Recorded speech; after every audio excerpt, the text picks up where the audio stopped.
ઘણા સમય પછી મને મારી દિલની વાત કરવાની તમારી સાથે મન થયું.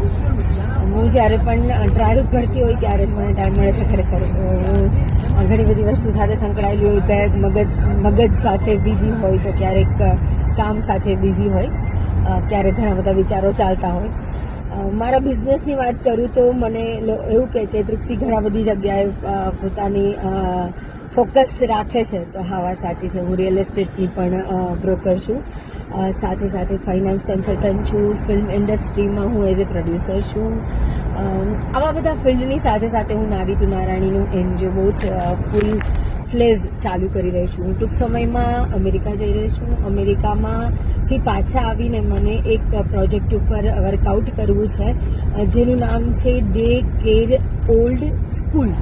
ઇન ધ સેન્સ કે બધા મા બાપને મતલબ અમુક ઉંમર થઈ જાય એટલે પોતાની આખી જિંદગી એમને વર્ક કર્યું હોય તો અમુક ઉંમર થઈ જાય એટલે એમને કામ એમની પાસે ના હોય, તો એ કામ કરવા માટે થઈને ક્યાં જાય, શું કરી શકે? તો આપણે ફરી એક રિસાયકલિંગ કરીશું અને એમને સ્કૂલમાં સારા એવા સ્ટુડન્ટ બનાવીશું, તો ક્યારેક સારા વક્તા એ જ સ્કૂલમાં એમને બનાવીશું, એમને પણ પ્રવચનનો મોકો આપીશું. એ ટાઈપનો આખા પીરિયડ એટલે કે તાસ સાથે એક સ્કૂલ કરવાનો ટૂંક સમયમાં મારો ઈરાદો છે.